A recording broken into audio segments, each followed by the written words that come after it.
Hello, SPN family. I'm Steph with Creation, and welcome to this final day of this mega super celebration of virtual experiences featuring the cast of Supernatural. This has really been an amazing ride, and thank you guys so much for being part of this incredible SPN family. Just a reminder that the top 5 tippers win a 10-minute group video meet and greet with Jared right after this panel, so make sure your top supporter information is updated with your current email address. To find that, under the Stage It screen, you'll see where it says Top Supporter Rewards. Scroll to the link that says Complete Your Top Supporter Information. If you'd like to tip, click the green tip button on the bottom left-hand corner of your Stage It screen. Okay, rounding up our super celebration is someone who is truly beloved and inspiring and has rocked our screens with his portrayal of Sam Winchester. Please welcome the one, the only, Jared Padalecki. Hi guys, I wish I could see you all. Greetings from Austin. Sorry, I just got out of the shower. So one of the benefits of a virtual con is that I can kind of chill out here at my house and take a shower right before. One of the bad things is I didn't do my hair. I'm still getting used to it, so I don't know how to do it just yet. So I'm kind of, if y'all have hints or comments, I can click on the comments. So please tell me how I should do it, what kind of products I should use, because I don't know how to. Anyways, it's been a hell of a week. We all know why. Supernatural aired its series finale on Thursday. And I don't know about y'all, but I shed some tears. I watched it here at the house, and everything kind of came flooding back. And it was really emotional for me. I don't know how it was for you guys. So I'm looking forward to hearing it. I wish I could see your faces. I know I can feel you guys. I can feel y'all watching, and I can feel like you're with me, and thank you. I feel the love, and I hope y'all feel it back for me. In the meantime, let's see what questions we have. Steph, am I going to Rosa_T? Hi, Jared. I'm Rosa Q. What are your top 3 episodes and why they're your favorites? Okay. All right. Well, that's a doozy to start with. I am going to go with the obvious for me, which is the series finale, and that is my favorite. For a lot of reasons, most of which is I'm a fan of storytelling first and foremost. And I guess the way I figured out early in life is that the way I can be a part of storytelling is through acting.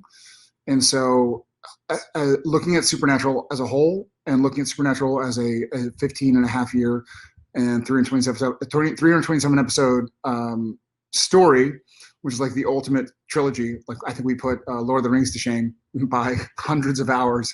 I feel like as a fan of storytelling, the finale did something that we all thought was impossible. It answered a lot of questions, and it wrapped up things in a way that were meaningful and poignant and frustrating, but wonderfully frustrating, if that makes any sense. And so I'll go with that. Number 2, I always go back to Sacrifice, the season 8 finale. To me, that was another situation where we got to see really deeply inside the boys, and it almost felt like the season 15 series finale and the season 8 finale, Sacrifice, were kind of flipped. On season 8 finale, Sam thought he was dying, and he had made his peace with it as best as he could. Season 15, we all know what happened. But also we got to see a little bit of the boys and their commitment to each other. And then after that, I'm going to go with a funny one. I'm going to go with French Mistake. Having everybody come back and just making fun of ourselves, it really stands out in my mind as an hour of television that I don't know if any other TV show could do. So those will be my 3. All right. Auxane, Auxane. Hello, Jared. I want to know if the pie scene where you put someone Dean's face was scripted or not. Love from France. Love back to you in France. It was scripted, and I got to do it a few times, which is pretty cool.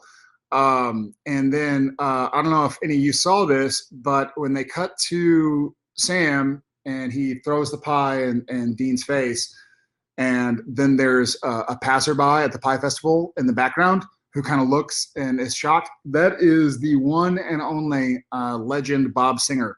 So that was a little bit of like a Alfred Hitchcock from Bob. So we had a lot of little Easter eggs in the finale for you guys, and that was one of them. I'm sure some of y'all noticed, but the passerby in the background who kind of goes like, oh, "That dude just pot another dude." It was the director and longtime executive producer Bob Singer. So that was scripted, but it didn't make it any less fun. You would figure that after 6 months of quarantine, I would have I'd have a better. I gotta do something about this hair. I have a better Zoom setup, but all right, I'll do something before the photo ops. Aline Luz. Hi, Jared. My name is Aline. I'm from Rio, Brazil. How were the first days on the set of Walker? Ben, I love you so much. Aline, I don't know how to say it. I love you back. Thank you for asking. It's been awesome. It's been strange for sure, but it's been incredible. I feel so lucky and fortunate to be here in Austin, Texas, where I can see my kids in the morning or see my kids at night and see Jen mornings and nights, ideally. Sometimes I'm up at 3 a.m. to get off to work and don't get home till late. But, I feel so proud of what Supernatural was and the way we told those stories. And so I'm hoping to recreate some of that with Walker and just keep telling stories and keep kind of hoping to entertain y'all, entertain myself, and learn through another character. And I learned so much through Sam, and I'll always take it with me. And we're 4 weeks in on Walker, and I go back to work tomorrow at, I think, 4 a.m. Texas time. So fun times. But it's great crew, great cast. And I just feel so fortunate and blessed. So hopefully y'all guys tune into that as well. I think you'll enjoy it. Padalecki. Hi, Jared. I'm Erica. Question: how do you deal with bad hair days? Kisses from Brazil. You know how I deal with bad hair days. That's how I deal with bad hair days. I think for me, every day is a bad hair day. I don't think other than when I work, I don't do anything with my hair. I probably should. I should learn how to. But I just have always felt more comfortable just kind of tucking away in a beanie. And now it's a beanie and a mask. And so I think bad hair days, I throw a cap on. And it's different now because this is much easier to hide than the Sam do, which was, out here. So I think I think my neck where Sam's hair was long was like a baby's butt. I think as soon as I got my hair cut, it got sunburned like at midnight because it hadn't seen the sun in 15 years. And so I these days it's pretty easy. I just throw on a baseball cap or a beanie and kind of get on. Hello, back to Rio. Okay, Eduarda Aguiar. Hi, Jared. Do you think that if there was a crossover between Supernatural and Walker, Sam and Cordell would be friends? I love you so much. That's a great question. I've never been asked that question. I've never thought about that question. And the answer is absolutely. I think one of the things that Cordell Walker has in common with Sam Winchester is that Cordell and Sam are both just trying to do their best in a weird world to make the world a better place and to hopefully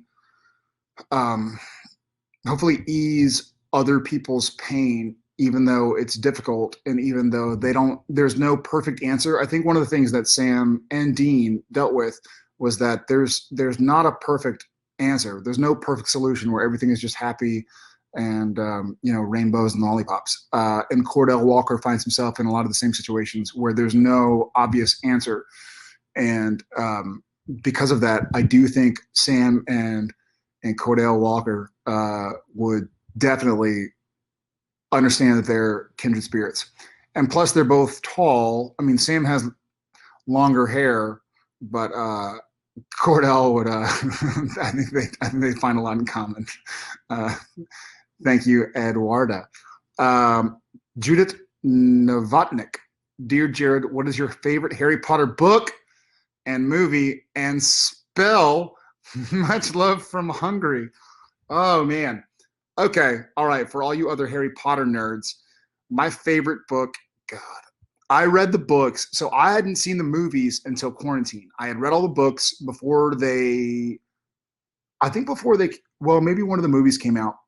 But I remember reading the Deathly Hallows Part 2 in Vancouver. And I think I was working at like 7 a.m. and I had just gotten the book. And so I was reading it at like 2 a.m. and I was like, I'll put it down. And then I kept reading it, kept reading it. Long story short, I didn't sleep before set. I had to finish the book. So I do have to say, much like the earlier question about what my favorite episode was, or my favorite 3 episodes, I do feel like Deathly Hallows, I guess part 2 for the movie, but Deathly Hallows was my favorite book. I love storytelling, and the way Deathly Hallows wrapped up that story uh, uh, was just really impressive. You know, it makes you sad, and you're like, well, they're all supposed to live still, and they're all supposed to, go play and this and that. But as far as storytelling goes, and what we can learn from it, I feel like that book number 7 was my favorite. So I guess I would say that movie as well. I guess it would be movie number 8, but book number 7. And my favorite spell, Expecto Patronum. I love I love the idea.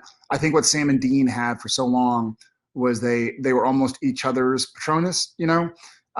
When Sam was in trouble, Dean was there, and when Dean was in trouble, Sam was there. Even if when Dean was in trouble, Sam was just there to tell him it's okay. And yeah, you can go. So I do feel like the idea that you have somebody or something that supports you and knows what you need, even if what you need isn't what they want, is pretty powerful to me. So let's bring out those Patronuses. I don't know, what's the plural of Patronus? Thank you for the question. Jordana Maria. Question: what was the craziest and funniest moment you had behind the scenes of SPN all these years? Craziest and funniest moment you had behind the scenes.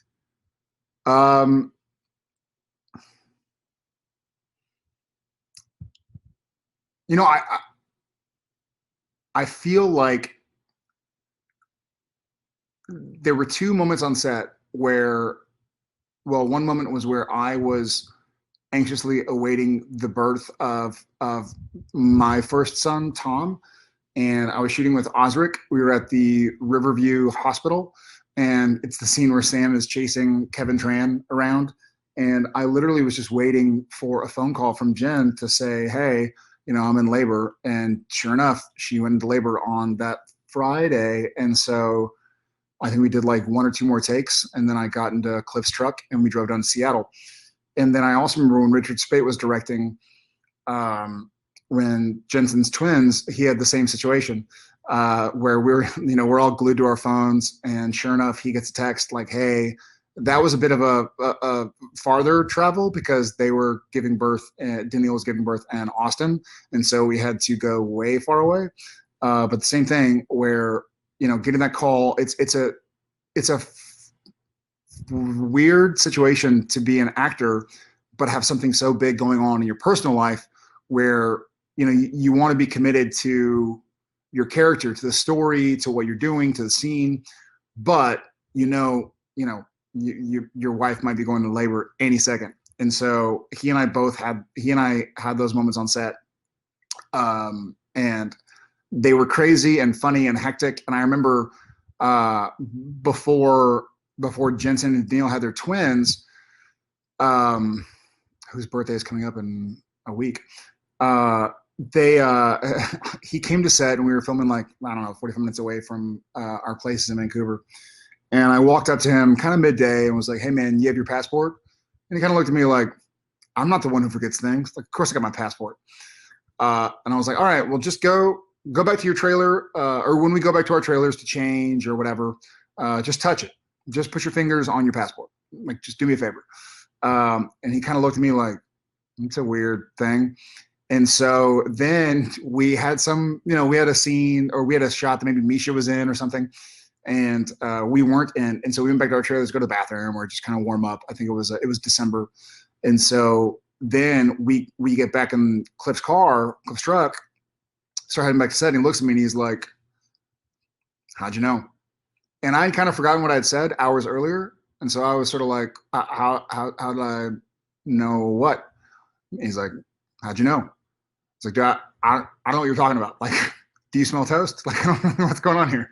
And it turns out that he didn't have his passport. And we were in Canada, and Daniil was about to go into the hospital the next morning in America. So he needed his passport. And so then that started some big old all hands on deck.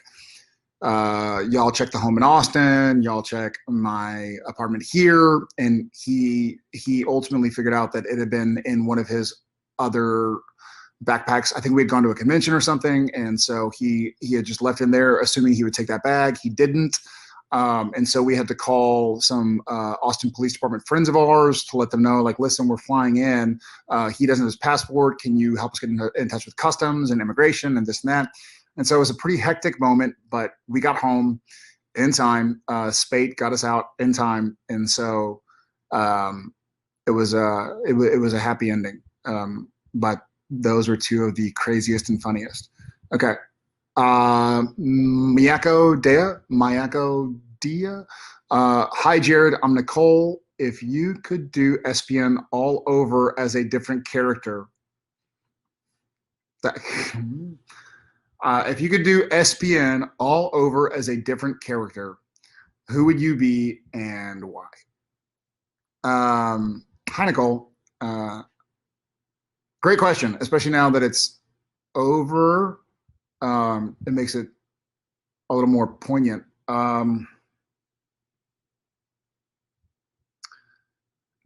This is a two-part answer. Here I am. It's Sunday, and so Thursday night, Friday night. I'm 3 nights away from saying bye to Sam and Dean, and part of me, the biggest part of me, is thinking that I have to be Sam,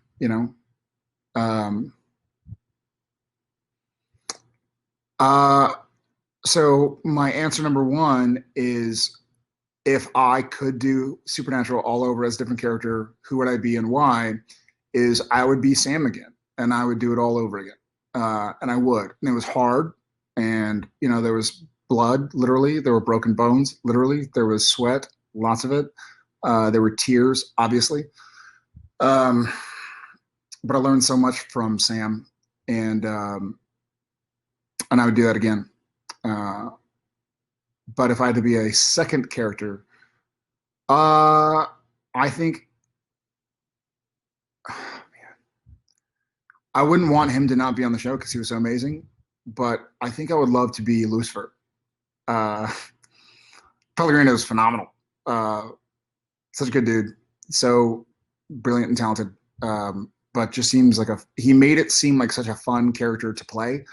That half the time I was sitting there watching him going like, man, he's good. And half the time I was like, man, that seems so fun to play that character and to kind of have that, I don't know, storyline. So I think I would probably, I would choose Lucifer, and possibly Chuck. All seems fun. Rob is phenomenal as well. And I wouldn't be as good as he was, but I would have fun with it. And Rob and Pellegrino both seemed like they were having so much fun with their characters. And so much fun playing that sort of dichotomy between, like, they know something you don't know, but they're going to be kind of funny about it, kind of tongue in cheek and kind of caustic. And so those two characters, I would be Sam first, and then I would want to be either Lucifer or Chuck. Thanks, Cole. J2MN fan. Hi, Jared. The You Define You campaign struck home to me. Thanks so much. What specifically inspired you to do it? Thank you. It meant a lot to me. And if I didn't just work out in my You Define You shirt, and if it wasn't in the washing machine, I'd probably be wearing it right now. You know, the end of Supernatural was really difficult. It's still difficult. And I've watched some of the reaction videos, and I'm like crying watching people. I feel like there should be now the episode of Supernatural, the reaction videos, and then our reaction to the reaction videos. That might be kind of fun. Uh, but I was going through a lot of. It was pretty difficult. We got sent home March 13th, Friday the 13th, and we had 2 episodes left to do, and I had a really tough go about trying to figure out like who I was, who I wanted to be, who I was going to be after the show ended. Um, and I had I was living in Austin for the first time ever, even though I'd moved here, whatever, 10 or 11 years ago. But I was here with Jen and the kids, and we were all stuck at home, like we all were around the world. And I sort of had this really difficult time figuring out like who I was, because I knew that a big part of my personality was going to be gone as soon as Supernatural ended.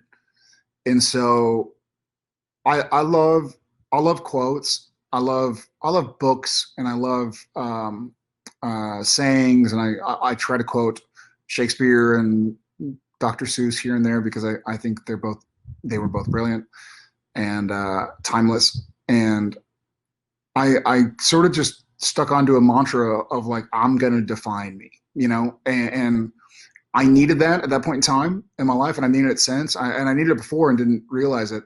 And so I think for me, it was more like, as opposed to feeling like I was going through something negative, I wanted to remind myself that I was going through something positive, and that I would come out on the other side the way I chose to, and that I wasn't going to be kind of doomed to be what bad people on the internet say, or what the business says, or yada yada yada.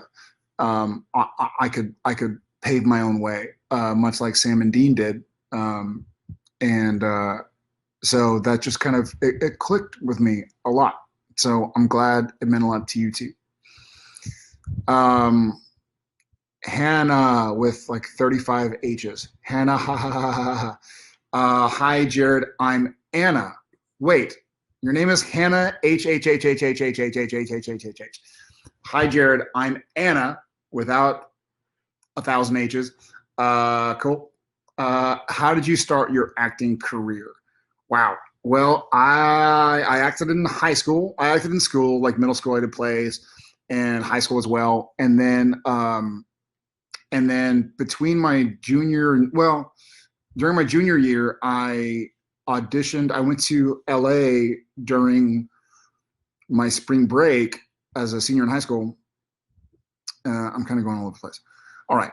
Between junior and senior year, I was working at a ranch, Holt Ranch here in Texas, and I won a contest to be a trophy presenter at the Teen Choice Awards, which just meant that I basically handed off a surfboard, which I have one here, which is kind of neat. Hold that thought. Look at this.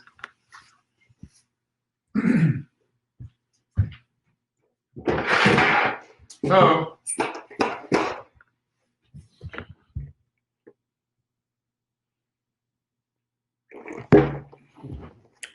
kind of fun. So here I am in my office in Austin, and I have my I had to take it down because I was like, it's too colorful in the background. But there it is. So I won the chance to be the first trophy presenter at the Teen Choice Awards in '99, and that's my 2015 Choice TV Actor Fantasy Sci-Fi, which is pretty cool. I've never used it, but I would like to. Anyways, so I met an agent out there, and then auditioned over tape. Like my mom would film me sitting on the couch, and I'd be reading through scripts. And then I got a pilot, and I used that money. I was supposed to go to UT and be an engineer and kind of like engineer pre-med, like my brother. And I got Gilmore Girls. And so I stayed out there, and Gilmore Girls is supposed to be a few episodes. And I was thinking like, oh, cool. Like I'll use this money to get a car or to pay my dorm bills or whatever. and then it carried on. But I found my way back to Austin, so I'm pretty happy about that. Alice Marchenko, hi Jared. What is always on your Thanksgiving table? What traditions does your family have from Ukraine with love? Hi Alice. Hi from Texas. Hi to the Ukraine. I'm dying to go to the Ukraine. What is always on your Thanksgiving table? So obviously turkey, as much as possible. Stuffing, pumpkin pie. And then another thing I always do on Thanksgiving, I'm a Dallas Cowboys fan, even though we are not doing so hot this year. We've had some injuries and it's kind of sucked. It's really sucked actually. But it's usually, here's something kind of funny.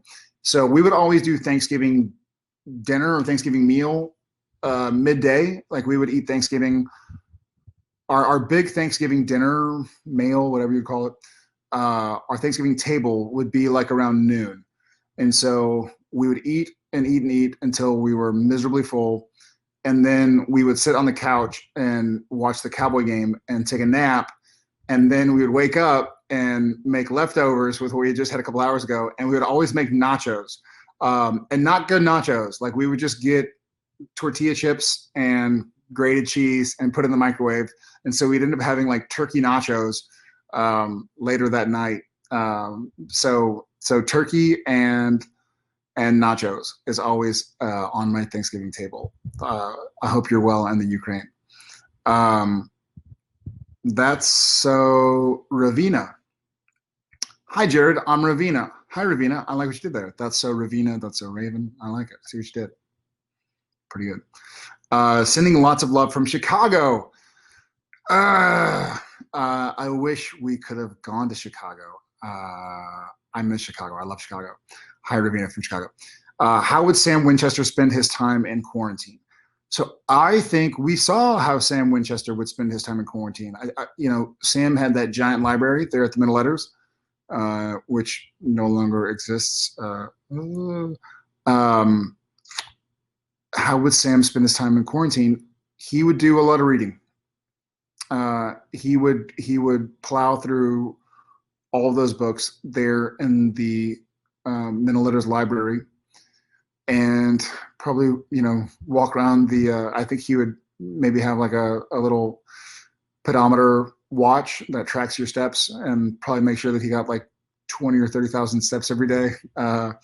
But he would sit there and he'd be fine. Sam was an introvert and enjoyed his alone time. And so I think he would be doing a lot of what we saw out there in that final episode. He would do some laundry, he would take a shower, he would do some reading, and I think he'd enjoy it. Okay. Nikki _MB. Hi, Jared. Lots of love from Nicole in Puerto Rico. Hi, Nicole in Puerto Rico. Which country would Sam and Dean like to visit on vacation? Puerto Rico for sure. I think one of my regrets. I think one of my regrets is that Sam and Dean never got to go to their beach vacation they wanted to so badly.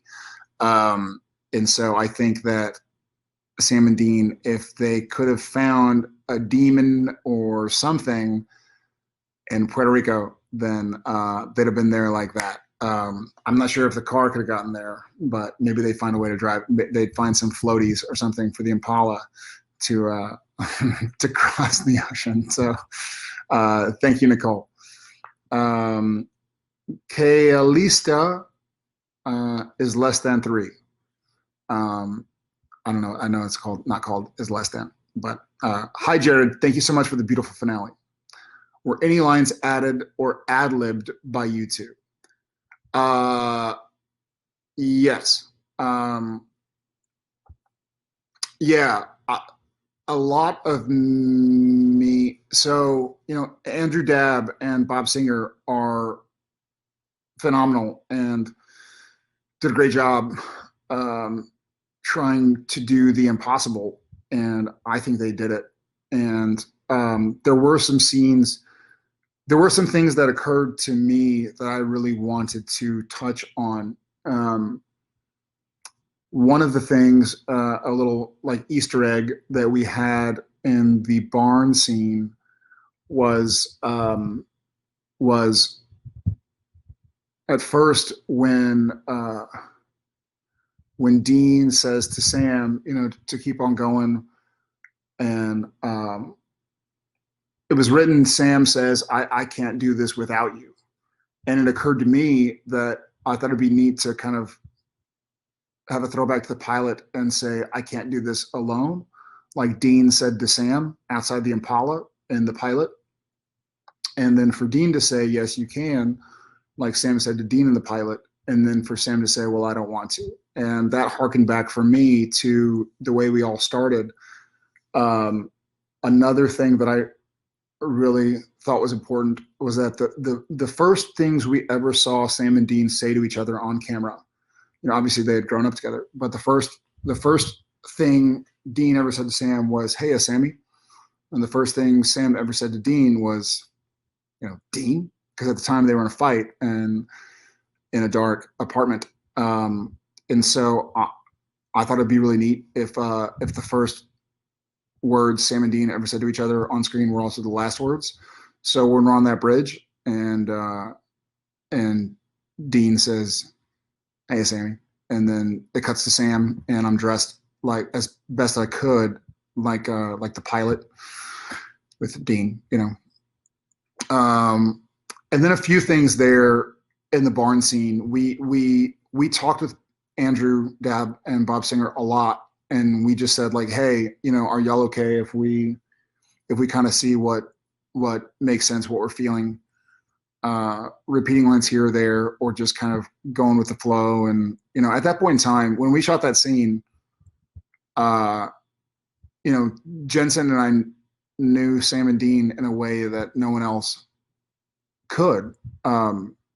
We had lived with these guys for 15 and a half years, and so we felt really strongly that, and we did the script as it was the script, but we would do little bits where we would try and do something that was like meaningful to us or helped convey a message that we were trying to convey.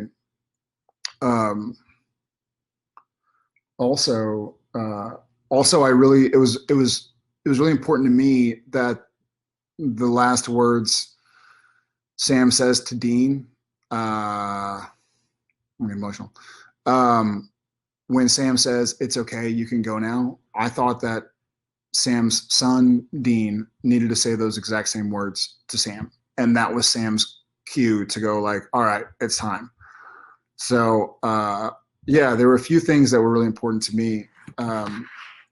And those were a few of them, but there were probably more, but for now.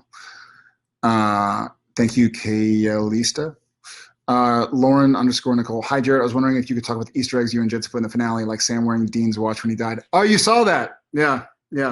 So I just talked about a few with the lines with kind of giving an homage back to the pilot with "I can't do this alone." Yes, you can. Well, I don't want to. And ending with "Hey, Sammy and Dean."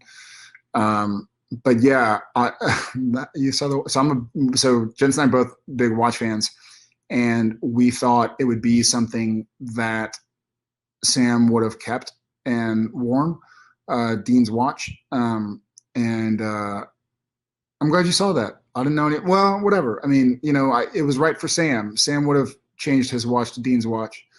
And so it's neat that you saw it. Good eye, Lauren and Nicole. Good. I'm glad that conveyed. Sam Liquor 81. Sam Liquor 81. Okay. Hi, Jared. Sending love from Korea. Okay. How did you feel about Sam's ending? Sam Liquor 81. Hi, back to Korea. Wow.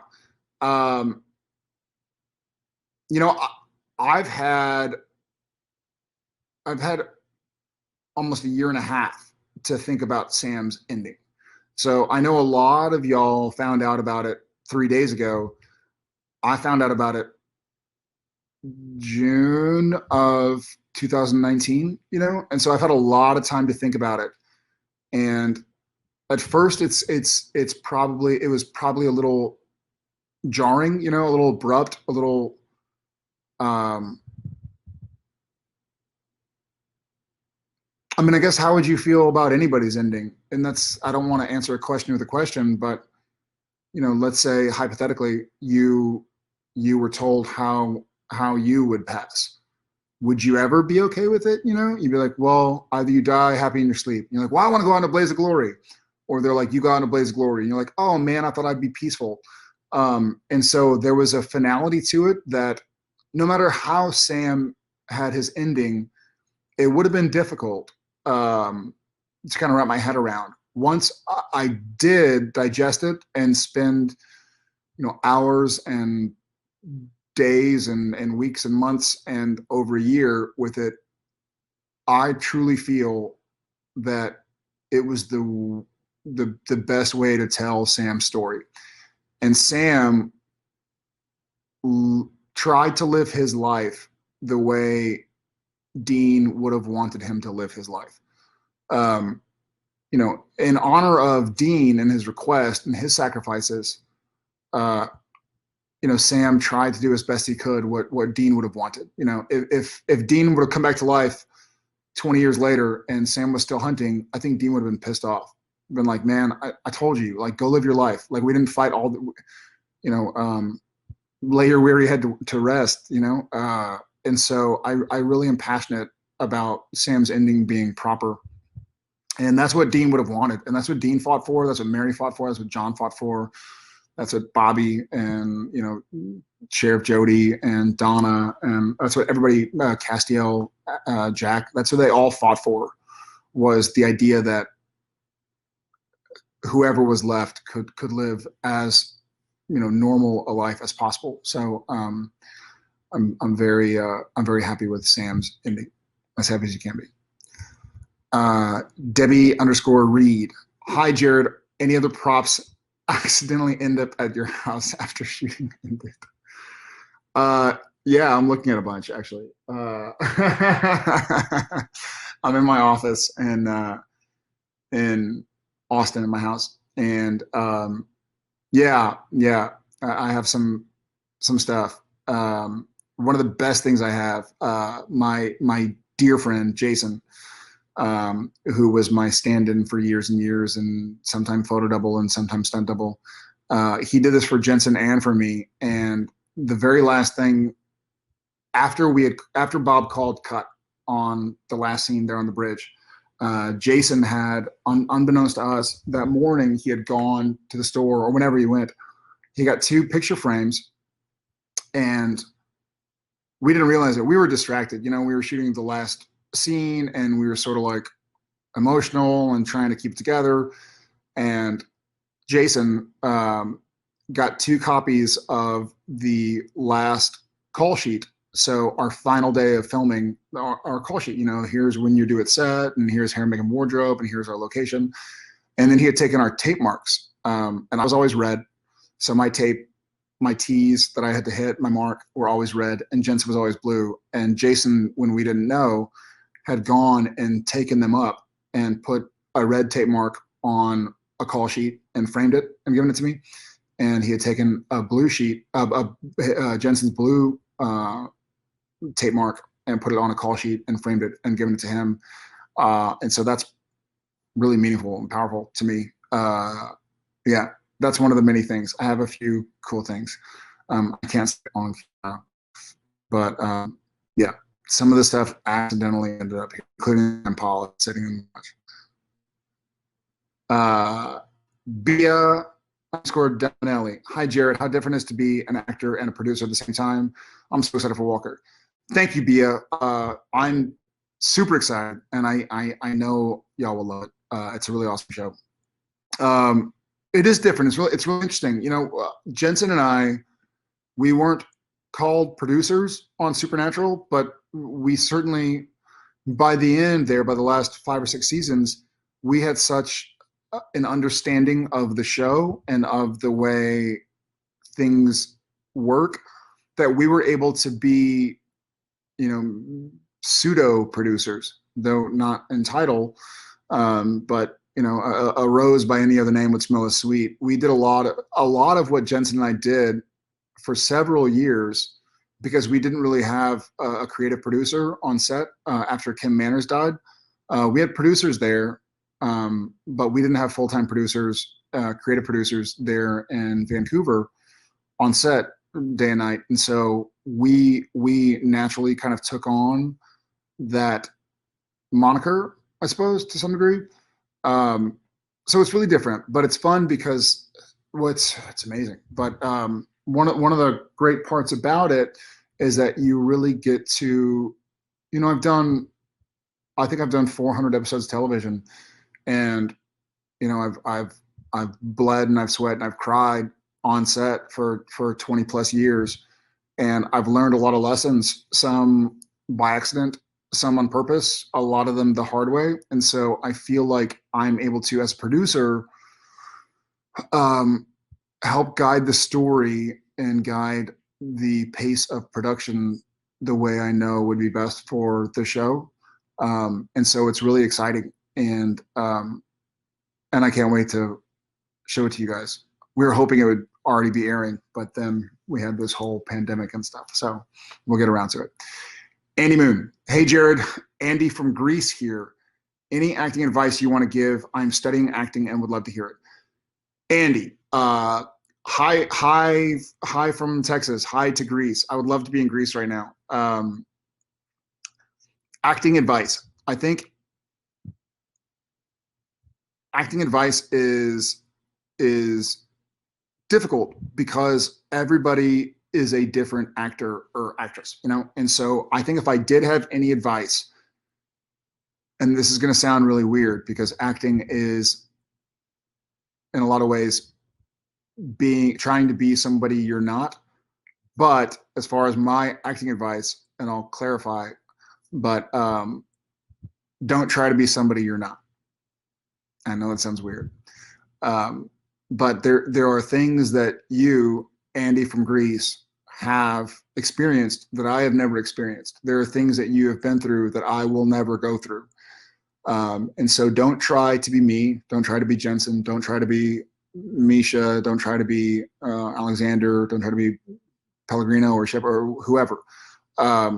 Just be you and figure out what story you want to tell.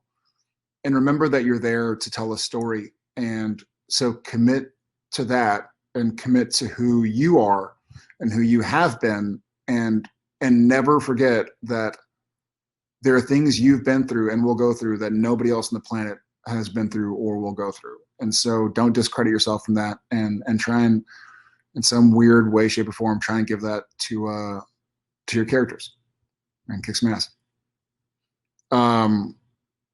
Christina M. Hi, Jared. What is your favorite song that reminds you of Sam? Well, I guess right now it's pretty obvious to me, Christina M. Carry On Wayward Son by Kansas, especially having just watched the finale and having watched some of the reaction videos to the finale. It's such a powerful song. And I think, I've enjoyed the song long before I was on Supernatural. I was a fan of the band and a fan of the song.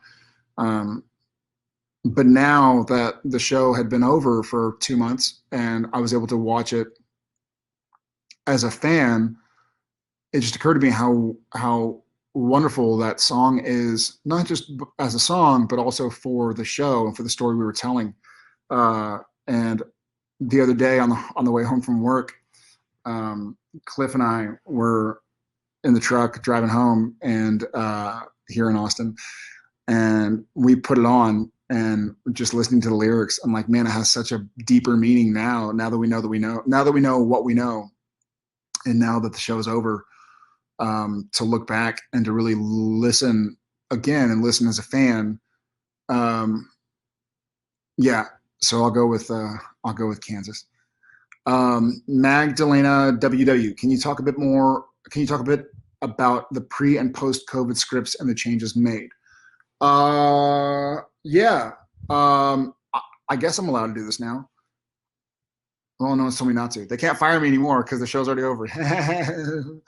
Can you talk about the pre and post COVID scripts and the changes made?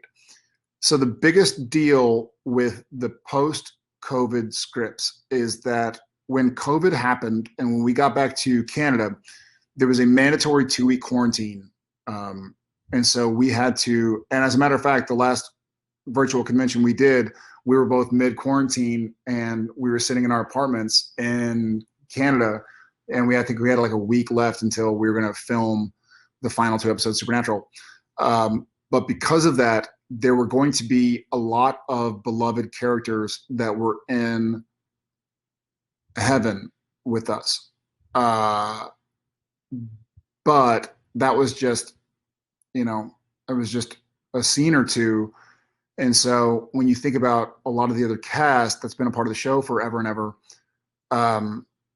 they have kids and spouses and jobs and mortgages of their own. So you couldn't really ask, Rob and Richard and Samantha Smith and Jeffrey Dean to come sit in a hotel room for 2 weeks just to be in one scene. And so that was the biggest change that I know of. I don't imagine I'll get in trouble for that. Whatever, it's too late anyways. I already said it. So neener. But yeah, those are the biggest changes, is that the heaven that Dean deserved was filled with a lot of people from Dean's past. As it worked out, it kind of worked out like a happy accident, because the show, again, talking about storytelling in general, the show started out Sam and Dean. That was the show. That was the pilot. That was the first couple of seasons. And it was always about Sam and Dean. And Dean said it himself in the barn, when it comes down to it, it's always been you and me, meaning Sam and Dean. And for it to end like that full circle was pretty magical storytelling. So maybe it ended up the way it should be. And maybe we get all of us together for the reboot. Stacy Klobnik. Hi, Jared. Thank you for everything. What is the one thing you will miss the most? Good luck with Walker. Thank you. The one thing I will miss the most. God, there are a lot of things I'm going to miss deeply. I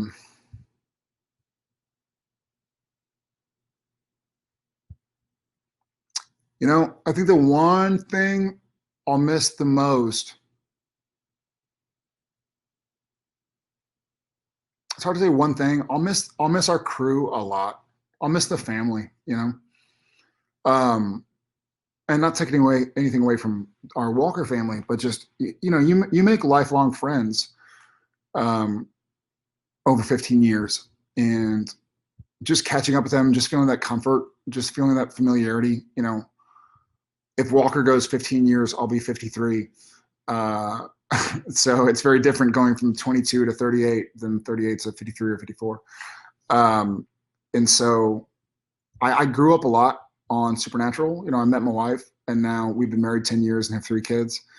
And so I've been through so much. I have so much history with a lot of those people. And it's also weird shooting Walker in COVID times, because everybody's wearing masks. You're not supposed to get close to anybody. And so, for 15 years, essentially for 325 episodes, when you get to set, you're hugging everybody. You have that human contact. And, when someone's had a tough weekend, you can go and give them a hug and talk to them and say like, hey, you all right? Like, I'm thinking about you, and check it in. This will change. This too shall pass. But for now, it's just different. It's different. So I'll miss you guys. I hope we'll do this again in person and see you guys. I miss human contact. And I miss the SPN family, both, behind the cameras in Vancouver and behind the scenes in Chicago or Vancouver or New York or Toronto or, Jacksonville or Tennessee, wherever. Okay. Oxane. Hello, Jared. How did you prepare to shoot Dean's death? It must have been very hard and emotional. You were brilliant. Love from France. Merci. I'm sure there's a better way to say it. It's not Oxane. I'm sure it's Auchan. Auchan. That wasn't me farting, by the way. This was my chair. How did you prepare to shoot Dean's death? How could you possibly prepare to shoot Dean's death? We shot that scene in September, and I had been reading it. I had known about that since, June or July of 2019, and I've been reading that scene since February, because we were supposed to shoot in March, April. And so I had a lot of time to kind of deal with it. And a lot of what that scene was, even just watching it, that wasn't acting. Like I knew the lines left, right, and center. I could have done them in my sleep. I might have. I asked Genevieve. I mean, I may have been saying them in my sleep. I knew all the dialogue. I knew the blocking. I knew where we were. But it was just most of the time on set was spent like trying not to cry, and the way so that barn scene, there was a huge fight scene. And I know it only lasted 30 seconds on camera, but it was a massive, massive fight scene. We actually shot in that barn for 3 days. We shot out Wednesday, Thursday, Friday, like the first week of September, whatever that Wednesday, Thursday, Friday was. And Bob, Bob's done this for a long, long time, and he was intelligent enough to go like, hey, we're going to shoot all the walking into the barn stuff, all of the fight stuff, and then we're going to dedicate 1 day to once Dean has been impaled. Because if you try and go and do a fight scene for 6 hours and then get into the super emotional stuff, like, good luck. Like, you're going to be, you're going to feel like you're actually dying. And so he let us do it on that Friday, the Friday before we wrapped. It was really difficult to prepare. I just tried to read it over and over again. And I think, and this sounds really weird, but I tried to read it so much that I got bored. Like, I wanted to get bored with it.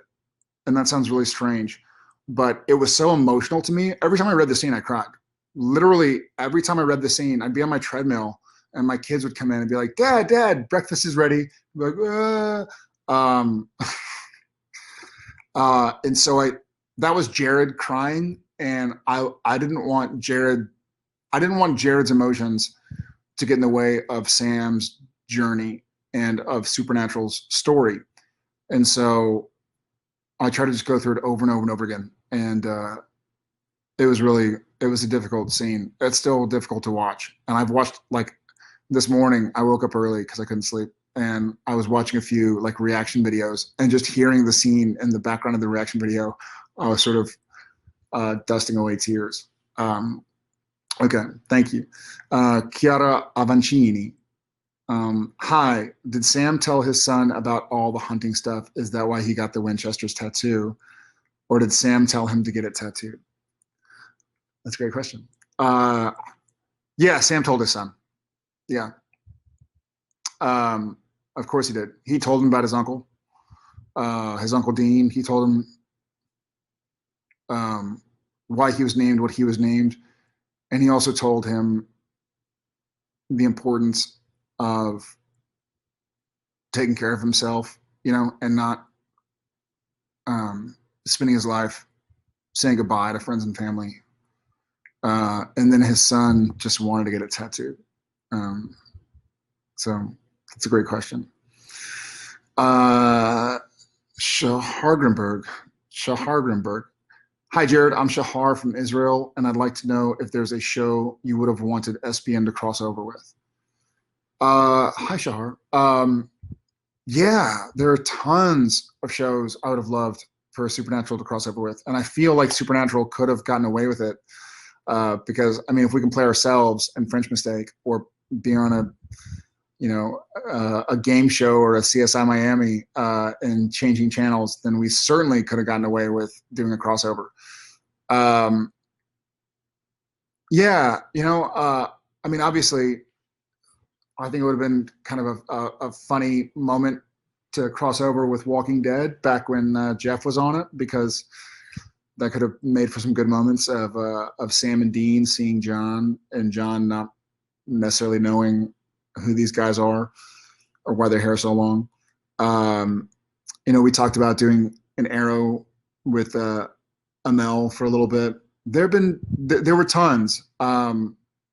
Maybe someday, if people are interested, maybe we can do like a reboot, and part of the reboot is kind of a funny crossover of a few shows that have been gone for a while. So those are the ones that come to mind, you know. All right. Skippy with the C, Scippy. Who are the first people Sam would want to see in heaven? Obviously Dean, Bobby, Mom,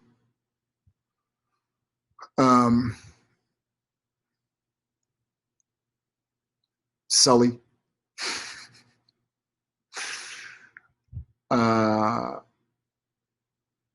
yeah, I think Sam's heaven is mostly Dean, and that was another reason why we when I read the script, I asked our wardrobe department to get me the outfit from the pilot, because for me, I thought that Sam's heaven would have been. I think that Sam's happiest moment, in some weird way, shape, or form, was when he made that commitment to get back on the road with his brother. You know, he had a rough childhood, and then he went off to do his thing and go to school and be a lawyer, and that obviously didn't happen. But I think when Sam got on the road with his brother, as much as he was making fun of his mixtapes or whatever, I think that was Sam's happiest moment. And then, because obviously there was a lot of loss and heartbreak after that. But you know, the actual wardrobe I wore back in 2005 in the pilot is long gone. So they had to kind of recreate it as best they could. But I think that Sam's heaven is mostly his brother. Vania Montoya. Hi, Jared. Sending you love from Mexico. Oh my gosh. Thank you. If you had the chance to work with Jensen again, what kind of project would it be? I will get the chance to work with Jensen again. That's not The Last of Us. Yeah, we'll work together again for sure. Hopefully sooner than later. You know, I know he's you know, as you all know, he's going up to Toronto to work with Eric again and Phil and do The Boys, a different kind of The Boys, which is kind of funny. And I'm here in Austin, but you know, I think he knows he has a standing invitation to do whatever he wants down on Walker. And I don't know if I can get to Toronto. I'm too busy with Walker, but we'll find something somewhere. And it'll be great. Sam Winchester's hair. Howdy, Jared. The name's Ollie. Hey, Ollie. Which one food typically considered really weird or gross that you genuinely enjoy? Also, you're the coolest. Thanks, brother. Ollie, I hope you don't mind, man. Sam Winchester's hair is now a little bit shorter, so I hope that's cool with you, man. What's one food typically considered really weird or gross that you genuinely enjoy? Man, I kind of like I'll do the opposite. So I kind of eat everything. I eat all sorts of food, and a lot of it. And maybe I'll do it this way. I don't like olives. I love olive oil, but I don't like olives. Like if there's olive on a pizza, I'm like, nah, like get this out of my face. I don't really love chocolate. I have a huge sweet tooth, but for some reason I just never got into chocolate. And not that I hate chocolate. I'll eat a piece of chocolate, but I don't think I've ever bought chocolate. I don't like black licorice, like the cassis flavor or whatever. What's something I enjoy? God, I mean, I eat all sorts of stuff. Like I'll eat all that weird stuff. Like I think we went to Sao Paulo and went to Chascaria, and I think I had like sweetbreads and liver, and I'm sure we had all sorts of stuff. I didn't speak the language, Portuguese, so I don't know exactly what I was eating, but I was enjoying it. But I'll try everything once, man. I love spicy food. I want to be on hot ones. I've said that for years. Yeah, I'll eat whatever kind of hot food you get. Thanks, Ali. Last question. Okay, Betsabe, BETSABE _ Winchester. Hola, Jared. I'm Betsabe. That's an awesome name. I don't know how to say it. I'm sorry. Betsabe. Do you have any advice for people with anxiety? You have helped me through a lot. Thank you and love you. Well, thank you and love you back. Yeah, I guess I do have advice. Well, I don't know if it's advice, but one of the things that's worked for me is just accepting that it's not going anywhere. You know, I think if you have anxiety and you're trying to get rid of it, you'll probably frustrate yourself, as opposed to just saying, like, I read some quote, I think it was Eddie Vedder, the lead singer of Pearl Jam, who I love, was saying that he kind of sees his demons as somebody who's riding in a car with him. Like, they're not going anywhere. You're not going to get rid of it. And that's okay. But just learn that it's going to be there, and learn how to live with it, just in case you never live without it. But you got this. I know you do. So take care of yourself. Right. Love you. Okay. All right, guys. I wish I could see y'all's faces, not just y'all seeing mine. But I'm really grateful for you guys. I hope y'all enjoyed the last couple episodes of Supernatural, and I hope to see you soon. Okay. Bye, guys. Jared, thank you so much for being here today and being a part of this mega super celebration. We can't wait to see you again in person, but until then, we're going to be watching you on Walker, which is premiering Thursday, January 21st on the CW. Okay, guys, tipping is now done, and we're going to bring you the results in just a few moments. But first, make sure you're signed up on our email list through our website, creationent.com, and follow us on social media at creationent on Facebook, Twitter, and Instagram. Thank you so much for participating in these virtual experiences with us, and we really appreciate your kind words of love and support. We really hope to be back with you guys in person soon at the conventions. Okay, the top 5 winners are RX McGregor, Avanti Gasundar, Abbey Road, Fine Line Is, and Sierra Papa Nove.